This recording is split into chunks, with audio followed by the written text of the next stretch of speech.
Bom, o Avesso da Pele é um caso talvez mais específico que a gente tem notícias, né, de censura de livros, né, no Brasil. Talvez seja um dos casos mais emblemáticos que a gente tem nos últimos anos. E o livro no Brasil ele tem sido censurado já há algum tempo, pelo menos há algumas décadas. Não é uma novidade. O que ocorreu dessa vez foi a força das redes sociais, né, que impulsionou também a discussão e impulsionou também a censura em outros estados, né. Há também aí o fator político, né, há uma cooptação também de determinadas obras como alvo, né, para que elas sejam atacadas.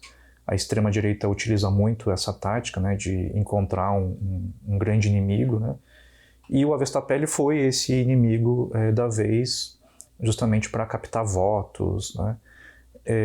Também tem a ver com o racismo estrutural, tem a ver com a crítica à violência policial. Então eu imagino que seja, na verdade, um combo, né, ou seja, um conjunto de elementos que fizeram com que o Avesso da Pele fosse censurado dessa forma, né? Mas veja bem, não é exatamente uma censura como as pessoas imaginam, né? Ou seja, as pessoas imaginam a censura, a retirada de um livro das escolas, depois das bibliotecas, depois das livrarias, e o impedimento também de edição desse livro no Brasil. E é uma institucionalização também da censura, o que não ocorreu. A gente não tem uma institucionalização da censura. O que houve, na verdade, é uma espetacularização, né, da tentativa de censura, né? Ou seja, há uma retirada desse livro, mas, por questões jurídicas, se torna impossível que o livro continue sendo censurado. Então ele volta. Então, na verdade, é um movimento mais pirotécnico do que exatamente de censura. Por outro lado, a gente tem talvez algo mais grave, que é o boicote ao livro, né? Que aí já é uma questão mais difícil de detectar, porque quando você coloca esse livro como grande inimigo, um livro que causa problema nas escolas, que causa debate e discussão, você pode inibir os professores a utilizar esse livro. Você pode inibir a diretora de colocar o livro no programa para ser utilizado em algum projeto. E aí você tem um boicote que é silencioso, né? Então uma escola decide não usar determinado livro porque sabe que vai causar problemas, né? Então vejam que o efeito ele é talvez mais poderoso do que se você simplesmente retirasse o livro de circulação, né? É uma forma de censura velada e é uma forma mais eficaz, né?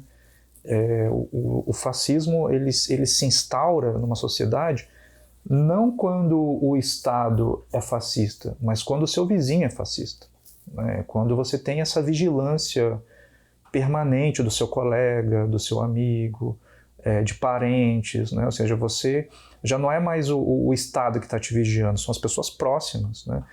E dentro do sistema educacional, os professores são muito atacados, né? Então, você tem ali, na verdade, profissionais que querem exercer a sua docência, mas que sofrem ali uma ameaça velada de colegas, professores, diretores, né? Então, realmente eu acho que é mais eficaz esse tipo de censura velada, né?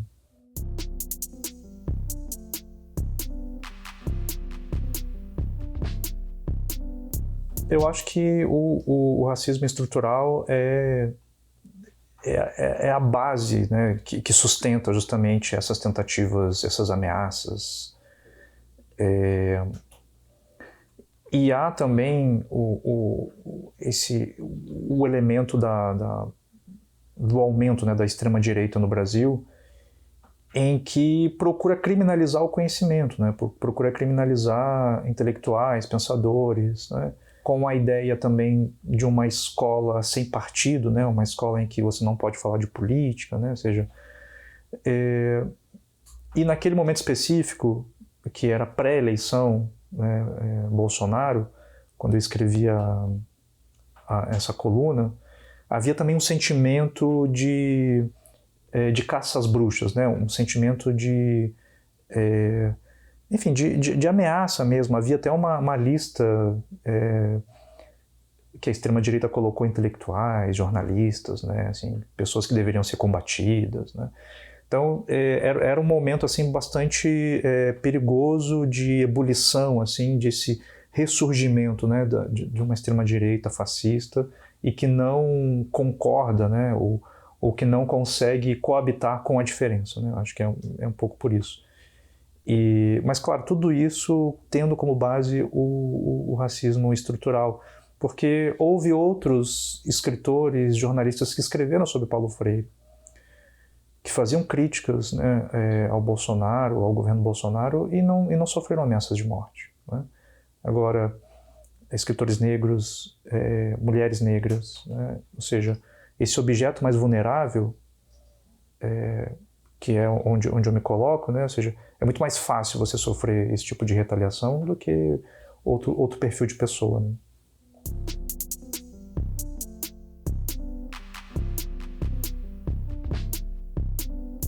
Existem vários tipos de censura, né? E aí a gente pode falar até de uma censura, a gente for botar em dicotomias, assim, para ficar mais pedagógico, né?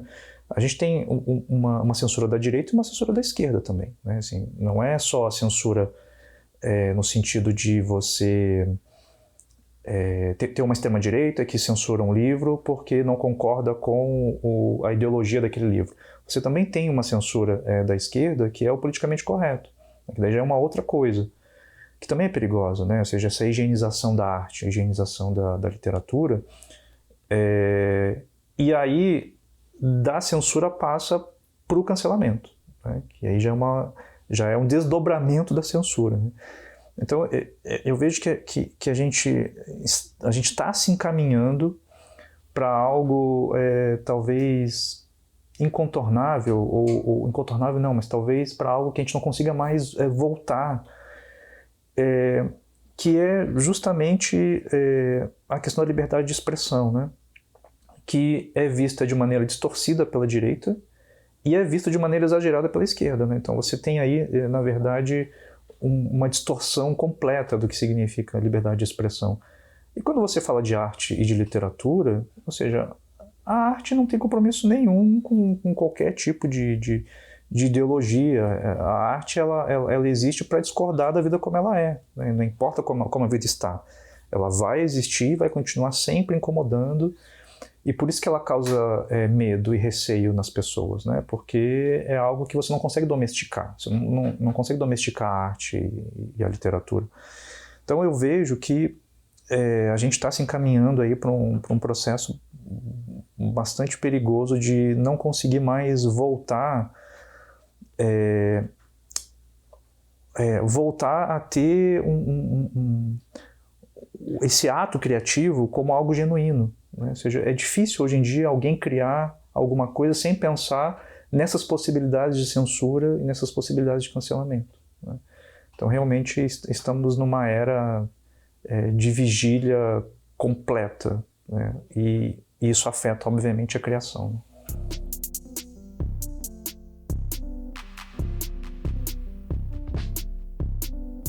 Fazer uma análise anacrônica de uma obra é um erro, né? Assim, você olhar uma obra que foi escrita, sei lá, há 2 séculos atrás, com tudo que a gente já discutiu hoje, né? E aí cancelar o autor ou a autora, enfim, a partir daquele momento histórico, realmente é um erro, né? Assim, a gente precisa, na verdade, fazer uma avaliação, o que não significa, como se diz aí, né, passar pano, né, para esses autores. Não é isso. Mas entender qual é o contexto e que, enfim, tem uma atividade artística, né? E essa atividade artística não necessariamente carrega, né, assim, a opinião pessoal. O Mário Vargas Llosa, que faleceu recentemente, era um desses casos, né? Ou seja, um sujeito odioso no sentido ideológico, né, conservador, mas que escreveu uma literatura belíssima e vasta, ganhador do Prêmio Nobel, né? Então acho que a gente precisa fazer essas contemporizações, assim, né?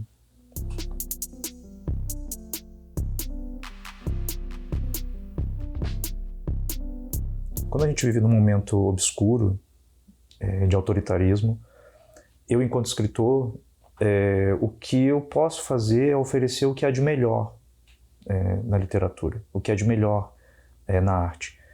Eu iniciei dizendo que a minha profissão era escritor, mas a minha profissão é literatura.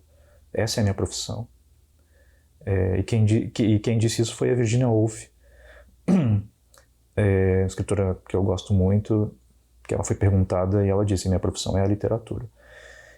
E nesse sentido, tendo a literatura como a minha profissão, eu preciso oferecer o que há de melhor. Então, eu não ofereço uma literatura militante, uma literatura rasa, superficial, uma literatura que levanta bandeiras. Eu ofereço o que há de mais complexo em termos de reflexão, ou o que eu penso que é mais complexo para que as pessoas possam se pensar. Porque se a gente faz um livro em que a gente só grita, ninguém escuta. Então eu preciso chegar nas pessoas de outra forma, preciso chegar nas pessoas de maneira mais subjetiva. Obviamente que você precisa de uma literatura, de uma arte que seja mais engajada. Há espaço para tudo. Mas meu modo de fazer arte não é esse. Eu sou ativista quando eu escrevo as minhas colunas. Ali está a minha ideologia, as minhas opiniões. Mas quando eu entro no campo da ficção, aí é outra coisa.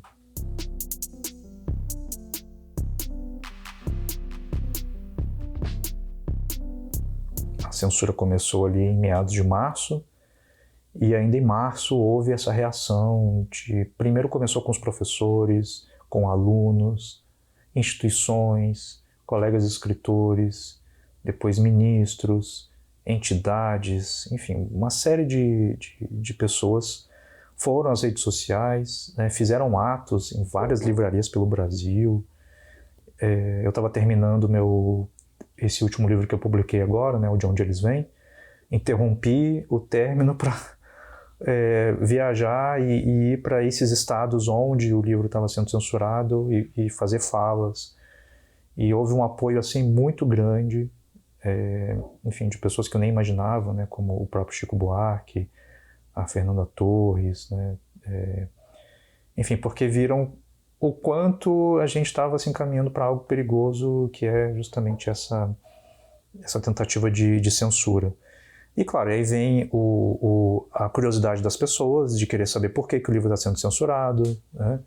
Muita gente chega no livro por causa da polêmica, por causa da censura. Mas esse efeito colateral, eu digo que já está na conta da extrema-direita. Para eles não importa muito se o livro vai vender ou não vai vender. O que importa é o capital político. O que importa é dizer para o meu público que eu sou contra a este livro. E quanto mais esse livro aparece, esse é o paradoxo, quanto mais esse livro aparece, quanto mais esse inimigo se torna visível, mais forte ele ganha em termos de credibilidade. Mas olha, o mal está ganhando espaço, então a gente precisa combater esse mal. Então, para mim, para a editora, é maravilhoso que o livro esteja vendendo. Por outro lado, assim, em termos de estratégia, se a gente está comemorando que o livro tem circulado mais, por outro lado, esse discurso do conservadorismo, da extrema-direita, também ganha força.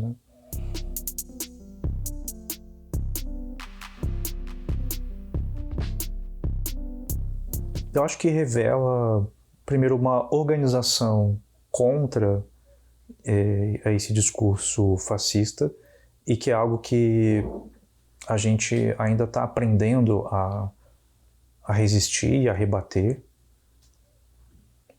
Mas a gente tem feito um uso das redes sociais talvez de maneira mais estratégica do que há algum tempo. E a extrema-direita já entendeu isso, já entendeu. E algumas semanas atrás eu escrevi uma coluna com o título O Direito à Estupidez, como a extrema-direita ganha força ganha espaço sem fazer força. E ali eu defendo no meu artigo que esse direito à estupidez é uma estratégia que consegue chegar em muito mais pessoas, né? E o que significa essa estupidez? Significa não que a população seja estúpida, mas é que chega nas pessoas de maneira mais simples, né? Ou seja, o discurso da extrema-direita simplifica a vida. E para o trabalhador comum é muito mais sedutor você ter um discurso que te diz claramente quem é o inimigo, te diz claramente como você deve ganhar dinheiro, né?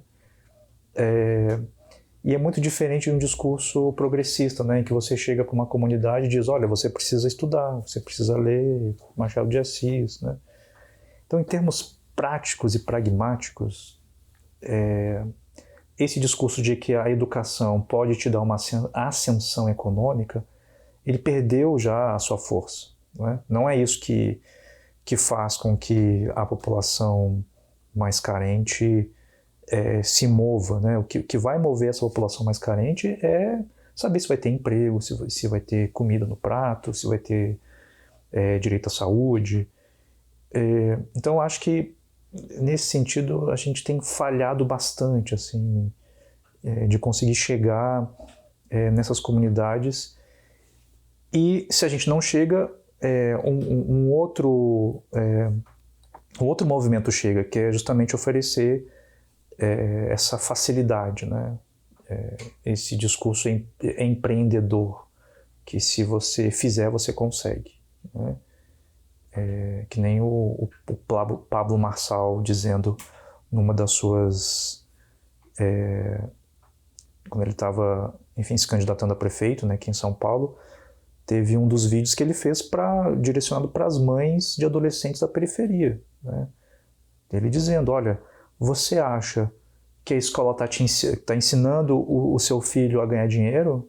A escola não está ensinando o seu filho a ganhar dinheiro. Eu posso ensinar o seu filho a ganhar dinheiro. Então, ele é um discurso que, enfim, é bastante nocivo, simplifica toda a discussão, que é muito complexa, mas é muito eficaz, né?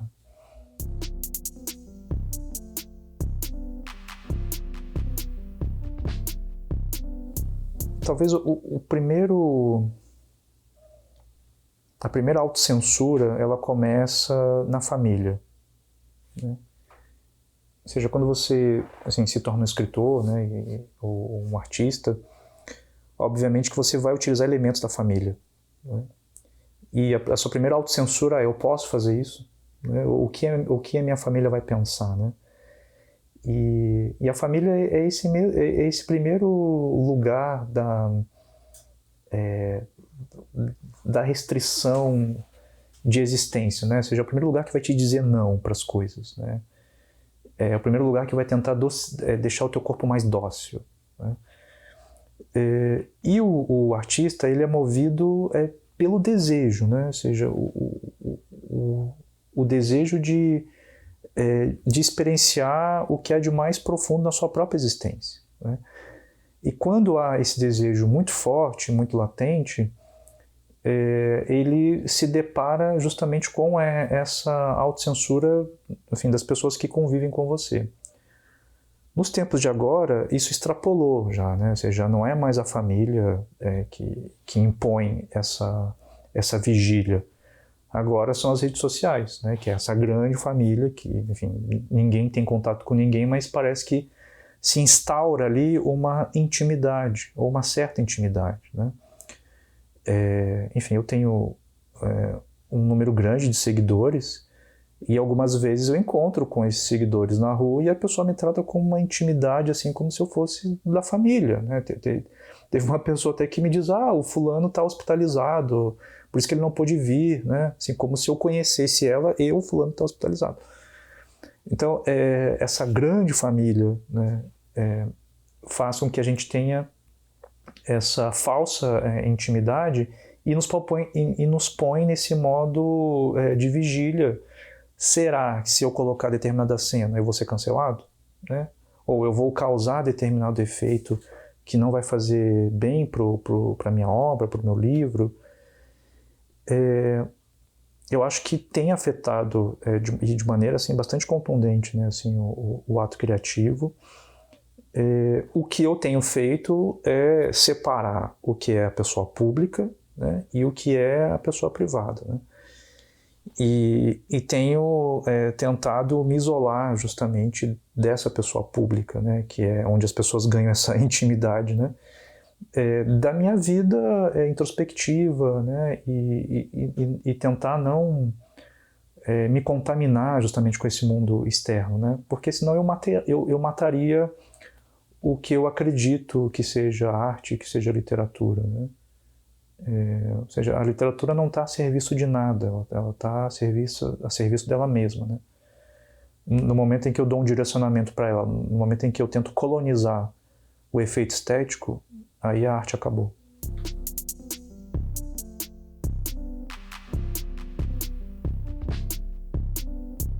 O cancelamento, como a gente tem visto hoje,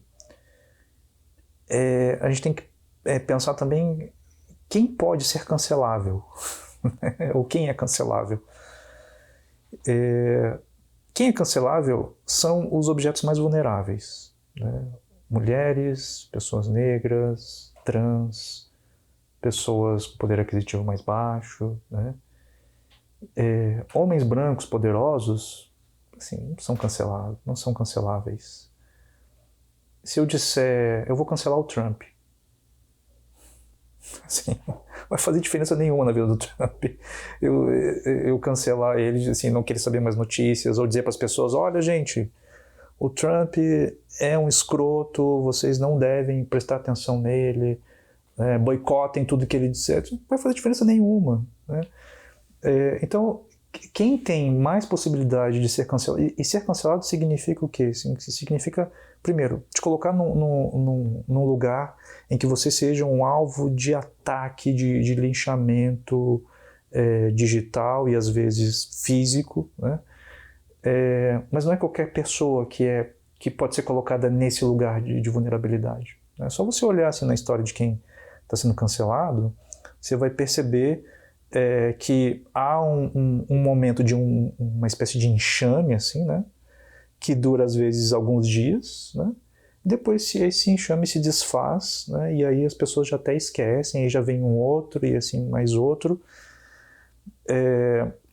o que é bastante assustador, né, porque há esses episódios de violência gratuita, né, no caso do Avesso Tapelli, houve essas agressões digitais, das pessoas irem no meu Instagram, irem nas minhas redes e dizerem as coisas mais bárbaras e depois simplesmente sumirem e nunca mais você ouve falar daquelas pessoas, né? Nesse sentido, eu acho que a gente vive uma sociedade em que enxerga a vida como um verdadeiro stories, né? Assim, os stories do Instagram, né? Ou seja, dura pouco, porque já vem o outro, e o outro, e o outro, e o outro, e o outro linchamento e assim por diante, né?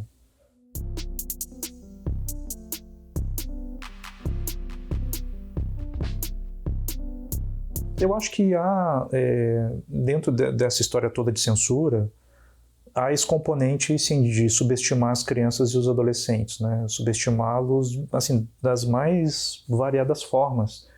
Primeiro tratando eles como uma planta, né? Assim, a ideia do jardim de infância, né? Que você só rega e a criança cresce, né? Mas não é assim que funciona. As crianças e adolescentes cada vez mais têm informação muito mais rápida, né, do que a gente.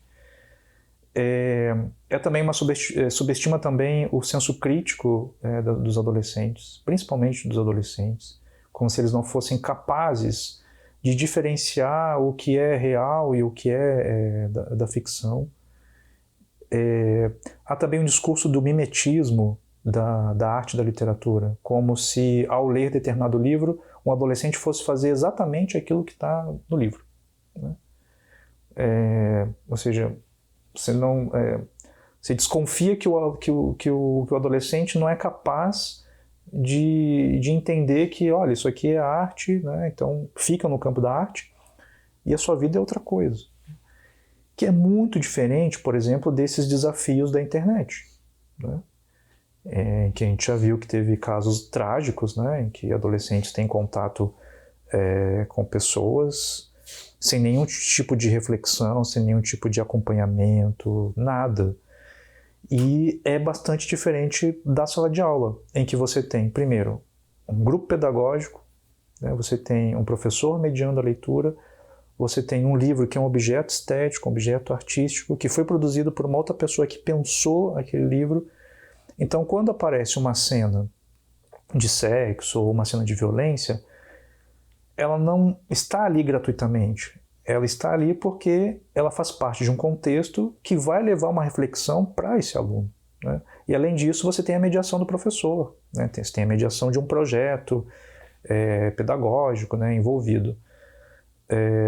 Então, assim, é um discurso, esse discurso da extrema-direita é realmente superficial e é um ataque mesmo ao conhecimento, aos professores, a qualquer tipo enfim, de educação mais séria, né, que a gente precisa no Brasil.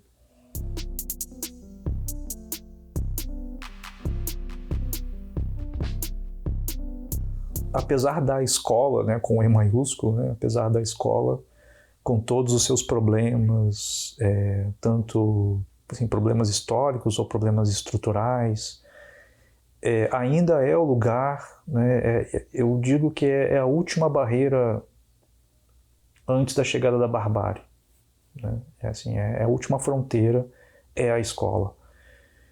E se a escola vai mal, é porque a sociedade vai mal, né? Se a gente tem episódios de violência dentro da escola, é porque a violência está instalada na sociedade. A escola é esse microcosmos que emula a vida, ou treina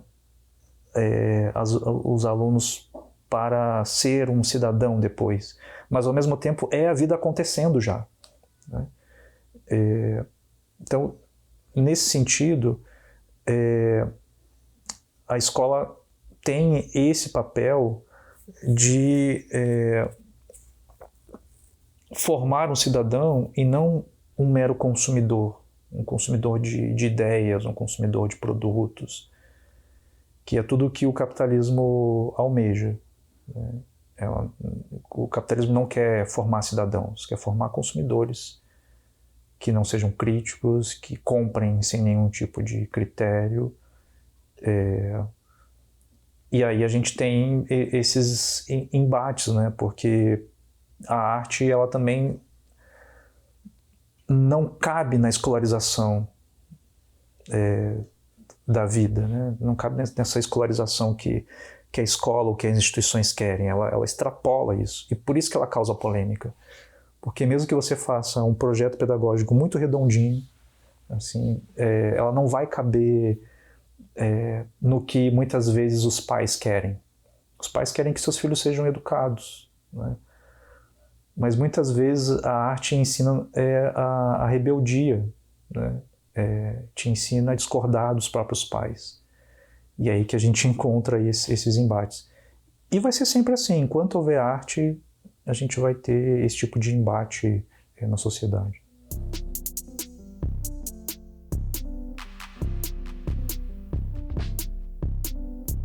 Eu acho que a gente chegou já no momento em que palavras como diversidade, representatividade, elas têm já ganhado, digamos, ela extrapolou o campo artístico e entrou no campo, por exemplo, empresarial, empreendedor. Então são palavras assim que fazem parte assim, do programa de muitas empresas, você ter essa palavra, né, diversidade e representatividade. Caiu num lugar comum, né, porque o capitalismo ganha dinheiro com tudo, inclusive com a diversidade e com a ideia de representatividade. Mas especificamente na representatividade, a gente tem uma ideia de que se você tiver representados ali pessoas de vários setores da sociedade, então você tem ali uma pessoa negra, uma pessoa trans, uma pessoa indígena, mulheres, né, pessoas com deficiência, você resolveu a questão, vira a página e vamos adiante, né? E, na verdade, a ideia de representação, como ela é vista hoje, ela se tornou, na verdade, um grande enfeite, e com pouca eficácia de mudança social, né? Porque se você coloca uma pessoa negra como representante de todas as pessoas negras, você está dizendo o seguinte: olha, essa pessoa aqui que a gente colocou aqui, ela está representando todos vocês, né? Só que as pessoas negras são diferentes, assim, e pensam diferentes, e ainda bem que pensam diferentes, né? Então, se você coloca uma mulher também num determinado cargo e dizer que ela representa todas as mulheres são diferentes, pensam diferentes, têm situações diferentes. Então, eu prefiro pensar mais numa questão de proporcionalidade, né? Ou seja, você olhar para a sua empresa e aí, quantas pessoas negras há nessa empresa? Quantas mulheres há nessa empresa, né? Quantas pessoas indígenas ou trans tem nessa empresa? Tem uma ali, eu tenho uma outra lá, então assim, então a gente ainda está no campo da representatividade. Não estamos ainda no campo da proporção, né? Porque é só com a proporção, ou seja, quando você tem um número maior de pessoas, é que você consegue, de fato, uma mudança estrutural, né? E por isso que eu acho que o discurso da representatividade é um discurso raso, né? Não é um discurso que propõe uma mudança de fato. Há uma crise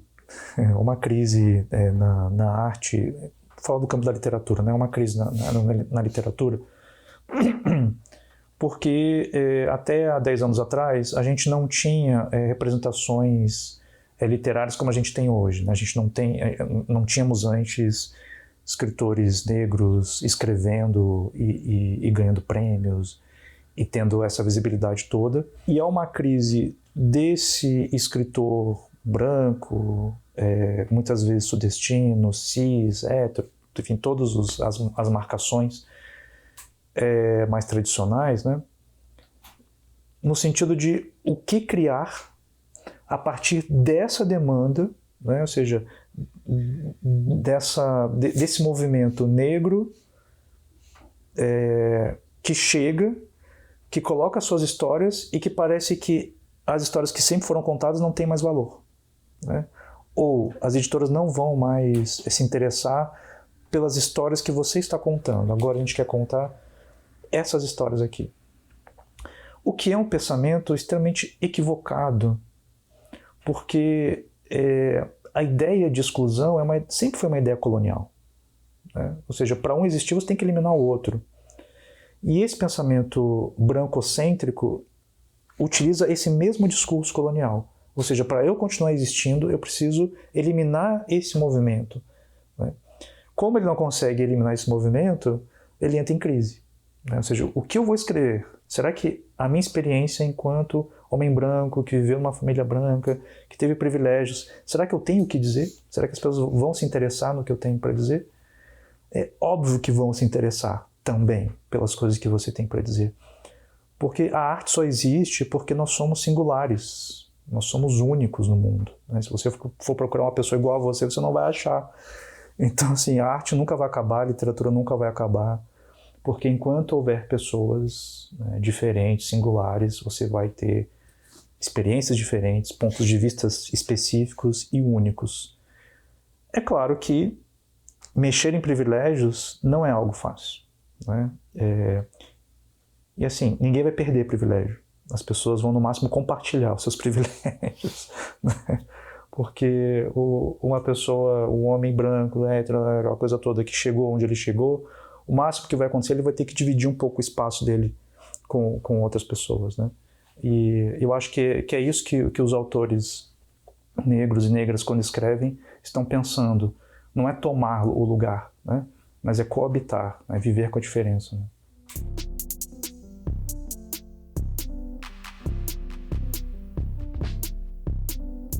Bom, primeiro eu tive que me entender como escritor, como alguém que é capaz de produzir uma ficção.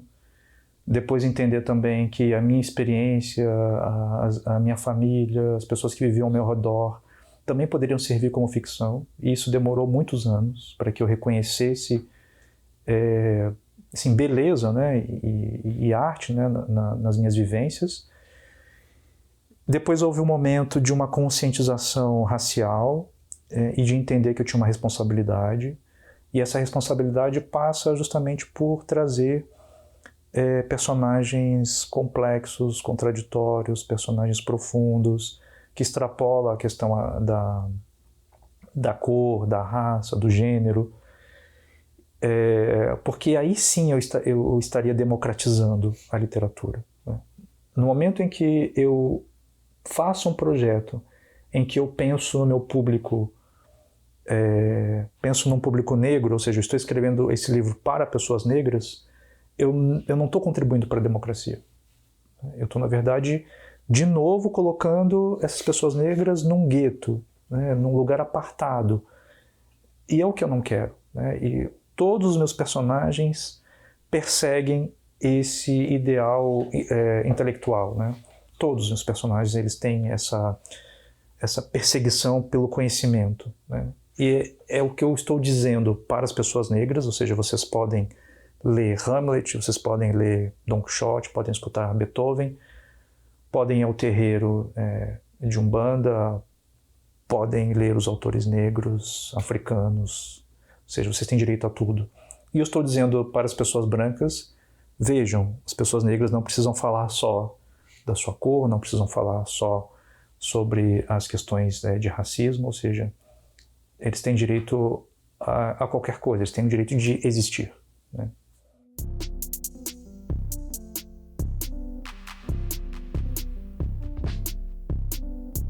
Eu acho muito difícil escrever sobre alguma tragédia logo a seguir, né? Eu ainda tenho bastante dificuldade de ambientar qualquer história na pandemia, por exemplo. Né? E a gente já tem aí 5 anos, né, da pandemia.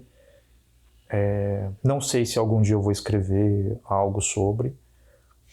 E no caso do Rio Grande do Sul, a gente tem aí, na verdade, um racismo ambiental, né? A gente precisa fazer esse recorte também e entender quem foram as pessoas mais afetadas, né?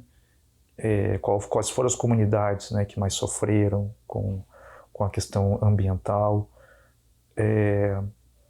A experiência negra, em alguns lugares, ela é, na verdade, uma prisão a céu aberto. Né? E as grades são a cor da pele, né? Ou seja, que te encarcera numa determinada região e te impede de ir para outras regiões. Né? Em Porto Alegre, por exemplo, um dos bairros mais afetados que a gente teve foi o Porto Alegre não, né, que na verdade é uma região metropolitana, né, mas é próximo de Porto Alegre, foi o bairro Canoas, né, que é um bairro extremamente pobre, e que ainda hoje, se você passar pelo bairro, né, que é o caminho para ir para o aeroporto, você ainda vê entulhos, né, da enchente. Outros bairros do Vale dos Sinos também, com nas regiões mais periféricas, né, você tem aí. Porque quem tem condições consegue sair, né, da onde está e vai para um lugar seguro. Né? E depois, quando volta, tem condições aí de se reerguer. Né, e tal. Agora, as pessoas que perderam tudo já não tinham muita coisa. E quando perdem o pouco que tem, para conseguir se reerguer. Então, eu penso que se houver algum tipo de construção artística sobre a enchente, eu acho que teria que vir com esse viés, assim, né? Ou seja, de olhar para essas pessoas que sofreram com a enchente de maneira contundente e que marcou a vida dessas pessoas para sempre. Né? Tem regiões no Rio Grande do Sul que jamais voltarão a ser o que eram. Houve uma mudança geográfica drástica, né, em tudo que aconteceu. Mas, de novo, eu não tenho condições de escrever sobre isso, porque, enfim, acho que ainda precisa passar um tempo aí de luto, de elaboração para conseguir escrever.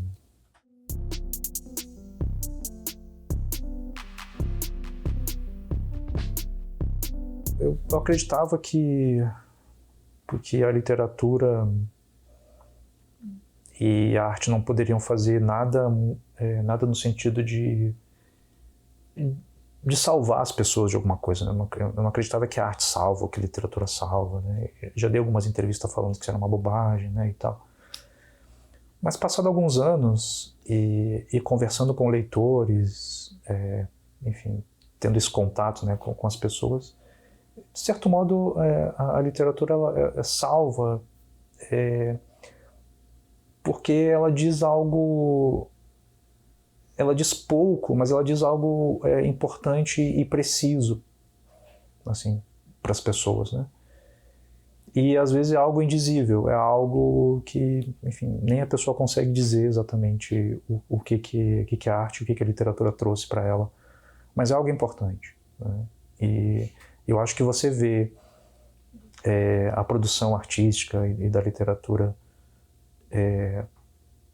tratando de uma questão que é tão delicada, né, assim, tratando de uma tragédia, eu acho que é uma forma das pessoas também se reerguerem, né? Não no sentido de autoajuda, né, mas no sentido mesmo de uma reconstrução subjetiva, né, uma reconstrução de avaliação também da própria vida, da própria comunidade, né, e propor também um esforço coletivo, né. A literatura só se realiza na coletividade. Embora as pessoas achem que ler é um ato solitário, no primeiro momento ela mas ela só se complementa no outro, né? Ou seja, eu só realizo de fato a leitura de um livro quando eu comento ela com outro. E acho até que é um dever social, um dever de cidadão você compartilhar as coisas que você lê com o outro, né? E eu acho que é isso, acho que é uma reconstrução coletiva através da arte e da literatura. Uma forma de documentar também. Acho que é uma forma de você conseguir fazer esse registro para além do seu tempo, né? Toda vez que você faz um registro estético, você consegue tornar esse momento atemporal, né? Até porque, infelizmente, outras tragédias virão, né? E a gente tem que aprender alguma coisa, a gente tem que aprender, né, com as que já aconteceram.